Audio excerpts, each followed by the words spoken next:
우리 마태복음 26장 36절에서 46절의 말씀을 우리 한 절씩 교독하시고 우리 마지막 절은 함께 읽도록 하겠습니다. 이에 예수께서 제자들과 함께 겟세마네라 하는 곳에 이르러 제자들에게 이르시되 내가 저기 가서 기도할 동안에 너희는 여기 앉아있으라 하시고 베드로와 세베대의 두 아들을 데리고 가실새 고민하고 슬퍼하사 이에 말씀하시되 내 마음이 매우 고민하여 죽게 되었으니 너희는 여기 머물러 나와 함께 깨어있으라 하시고 조금 나아가사 얼굴을 땅에 대시고 엎드려 기도하여 이르시되 내 아버지여 만일 할만하시거든 이 잔을 내게서 지나가게 하옵소서. 그러나 나의 원대로 마옵시고 아버지의 원대로 하옵소서 하시고 제자들에게 오사 그 자는 것을 보시고 베드로에게 말씀하시되 너희가 나와 함께 1시간도 이렇게 깨어있을 수 없더냐. 시험에 들지 않게 깨어 기도하라. 마음에는 온이로되 육신이 약하도다 하시고 다시 두 번째 나아가 기도하여 이르되 내 아버지여 만일 내가 마시지 않고는 이 잔이 내게서 지나갈 수 없거든 아버지의 원대로 되기를 원하나이다 하시고 다시 오사 보신즉 그들이 자니 이는 그들의 눈이 피곤함일러라. 또 그들을 두시고 나아가 세 번째 같은 말씀으로 기도하신 후 이에 제자들에게 오사 이르시되 이제는 자고 쉬라. 보라 때가 가까이 왔으니 인자가 죄인의 손에 팔리느니라. 함께 읽습니다. 일어나라 함께 가자. 보라 나를 파는 자가 가까이 왔느니라. 아멘. 계속해서 우리 마태복음 말씀을 묵상하고 있습니다. 우리가 어제 말씀을 통해서 우리가 음성을 통해서 유튜브를 통해서 여러분 들으셨겠지만 예수님께서 자기의 죽음을 예고하신 후에 베다니 나병 환자 시몬의 집에 들렀을 때 일어난 일에 대해서 함께 나누었어요. 그곳에서 한 여인이 향유 옥합을 깨뜨려서 예수님의 머리에 붓습니다. 이것이 어떠한 것을 예비한 것입니까? 예수님의 장례를 예비한 것이죠. 이 여인의 행동은 스스로가 의도하지는 않았지만 분명 얼마 후에 있을 예수님의 장례를 예비하는 일이었습니다. 제자들은 물론 영문을 모르고 이 여인을 향해 분개했지만 분명 예수님께서는 이 여인의 행동을 칭찬하셨어요. 대제사장들과 장로들의 계획은 유월절 후에 예수님을 처형하는 것이 계획이었지만 하나님은 예수님께서 돌아가실 그날을 유월절로 예비하셨습니다. 유월절 어린 양으로 예수님의 인류의 희생양이 되셔야 했기 때문입니다. 그러니까 어떻게 보면 출애굽기 때부터 이 모든 것들이 예비되어 있었던 거예요. 우리 어린 양을 잡아서 문설주에 바르고 그 고기를 먹었던 그 출애굽 당시의 유월절이 지금 이렇게 흘러와서 예수님께서 어린 양으로 정말 온 인류의 죄를 대속하시는 그 어린 양으로 돌아가시는 그 일까지 하나님의 계획 가운데 모든 것이 진행되고 있음을 우리가 보게 됩니다. 마찬가지로 우리의 인생 역시 하나님께서 계획 가운데 운행하고 계시는 줄로 믿습니다. 이제 무교절이 되었어요. 어린 양을 잡는 유월절, 그러니까 무교절 첫날에 제자들은 예수님과 함께 식사를 나눌 것을 계획합니다. 오늘 읽은 말씀 이전의 내용입니다. 아마도 제자들은 예수님과 함께 했던 지난 2년간의 유월절 동안 예수님과 함께 식사를 나누었던 것 같아요. 이제 제자들과 마지막으로 유월절 식사를 마치신 예수님은 제자 중에 한 명이 가룟 유다가 자신을 팔아넘길 것과 베드로가 자기를 3번 부인할 것을 예언하십니다. 여러분 잘 한번 생각해 보십시오. 베드로 역시 똑같은 예언 가운데 있었어요. 가룟 유다만 예수님을 팔아넘길 것이다 라고 예언하신 것이 아니라 베드로 역시 너가 나를 닭이 울기 전에 3번 부인할 것이다 라고 예언을 받았습니다. 이것은 어떻게 보면 충실했던 수제자나 아니면 처음부터 다른 마음을 먹고 있던 제자나 할 것 없이 예수님을 배반했다라는 것을 의미해요. 어쩌면 이는 인류 모든 사람들의 죄악을 상징적으로 표현하고 있는지도 모르겠어요. 교회나 교회 밖에 있는 사람들이나 모두 예수 그리스도의 복음을 배반했다. 모두가 죄인이라는 것입니다. 교회의 수장이 되는 베드로와 예수님을 배반한 자로 사람들의 입에 역사가 계속되는 한 계속해서 오르게 될 유다의 배반은 교회에 다니고 있는 우리나 예수 그리스도의 복음을 거부하는 자나 모두 다 죄인이고 그 모든 자의 죄를 위해 예수 그리스도께서 십자가에 못 박혀 돌아가셨다라는 것을 보여주고 있습니다. 이제 예수님께서 잡히시기 전에 예수님께서는 제자들과 함께 겟세마네라는 곳으로 기도하러 올라가십니다. 이때 예수님과 함께한 제자는 베드로와 세베대의 두 아들 야고보와 요한이었습니다. 예수님은 제자들에게 함께 깨어있을 것을 요청하세요. 맨 처음에는 너희가 여기 가만히 있으라 말씀하셨다가 그의 심령 가운데 너무나도 괴로운 마음이 드니까 너희가 좀 이제 깨어서 함께 나와 함께 있어달라고 요청하세요. 그런데 재미있는 것이 있어요. 예수님의 사역 가운데 처음으로 제자들에게 주체적인 어떠한 것을 요구하신 거예요. 여기서 깨어있으라. 이전에는 예수님께서 시키시는 일만을 주로 심부름처럼 담당했던 제자들이지만 오늘 이 본문에서 예수님께서는 제자들에게 깨어있기를 청하십니다. 윗사람이 아랫사람에게 하는 것이 아니라 동등된 입장으로, 동역자된 입장으로 예수님께서 무언가를 요청하신 거예요. 하지만 어떻습니까? 이 제자들이 얼마 못 가서 잠이 들어요. 이에 예수님께서는 시험에 들지 않게 깨어있으라, 마음에는 원이로되 육신의 약하도다 라고 말씀하십니다. 제자들의 그 상황들을 이해하신 것이죠. 그리고 다시 기도하러 올라가세요. 다시 시작된 예수님의 기도는 처절하기 그지없습니다. 예수님은 도무지 그 잔을 마실 자신이 없었어요.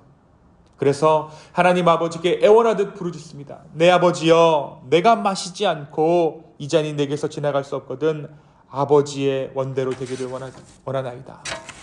다른 본문에 보면 주여 이 잔을 내게서 옮기시옵소서. 그러나 나의 원대로 마옵시고 아버지의 뜻대로 하여 주시옵소서. 이 십자가에 달려 돌아가시는 것이 예수님 입장에서는 삼위일체가 끊어지는 것이거든요. 하나님과의 연합됨이 끊어지는 것입니다. 자신의 존재를 완전히 부인하는 것이었어요. 예수님은 그것을 감당할 수 없었지만 그러나 보내신 그 하나님 아버지의 뜻이 그곳 가운데 있는 줄을 깨닫고 십자가에서 죽어 인류를 대속할 자신의 운명을 받아들이신 거예요. 한편 예수님께서 이러한 기도를 드릴 때에 제자들은 다시 잠에 듭니다. 예수님은 잠든 그들을 두시고 다시 한번 동일한 기도를 하나님 앞에 올려요. 세 번째 제자들에게 찾아오셨을 때 여전히 잠에 들어있는 제자들을 향해 예수님은 말씀하십니다. 이제는 쉬라, 보라, 때가 가까이 왔다. 사랑하는 기쁨의 교회 여러분, 오늘 말씀은 우리에게 무엇을 말해주고 있을까요?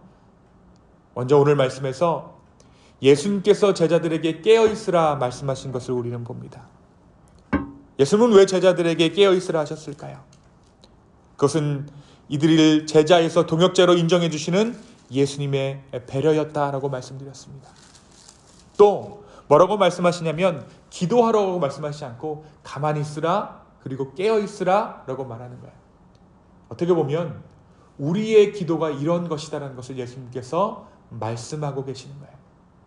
우리가 우리의 소원을 막 우리 기도 가운데 나와서 이야기하지만 결국 우리가 이곳에서 확인할 것은 무엇이냐면 우리를 위해 중보하시는 예수 그리스도를 확인하는 거예요.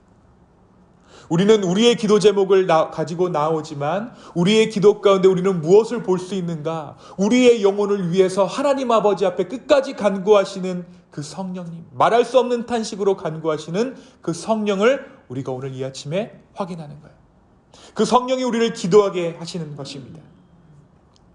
이제 곧 십자가 이후 그들 스스로 하나님의 복음을 전해야 하기에 예수님은 그들에게 깨어있으라, 자신을 중보하라 말씀하셨습니다. 그러나 어떻습니까?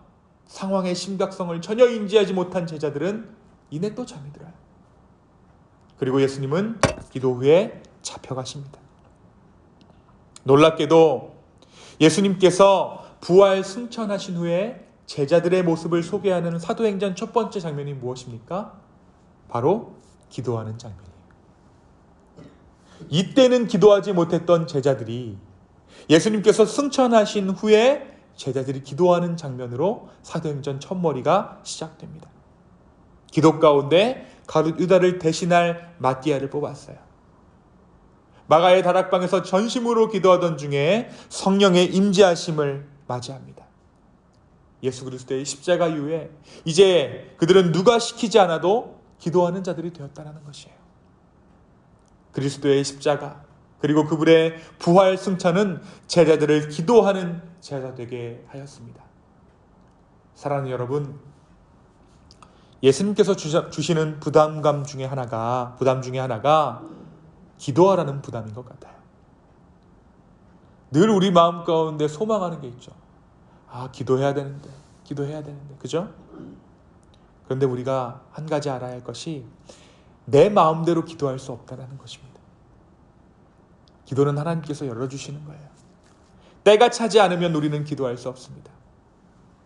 만약 오늘 우리가 이곳에 나와서 기도하고 가정 가운데 기도하지만 그 기도가 내 의로 기도하지 않는 것임을 우리가 알았으면 좋겠어요. 하나님께서 은혜를 주셨습니다. 주님께서 우리를 기도하게 하셨어요.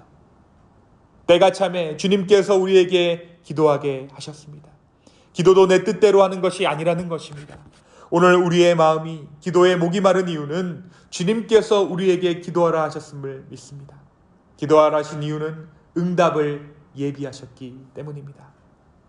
그렇다면 무엇이 기도 응답입니까? 조금 전에 말씀드렸듯이 우리 안에 계시는 그 하나님 예수님을 확인하는 거예요.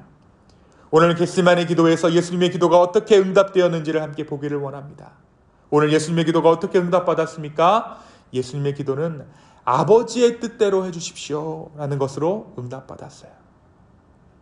예수님께서 원하시는 대로 응답이 된 것이 아니라 예수님의 기도 자체가 변화되는 것으로 응답받은 것입니다. 오늘 우리의 기도가 변화되기를 원합니다. 기도가 변했다는 것은 우리의 삶이 변했다는 것이고, 기도가 변한다는 것은 우리의 삶과 우리의 존재가 변한다는 의미입니다. 성령이 충만했다는 의미예요. 우리의 응답이라는 것은 결국 우리의 삶이 변화되는 거예요. 누구의 모습으로?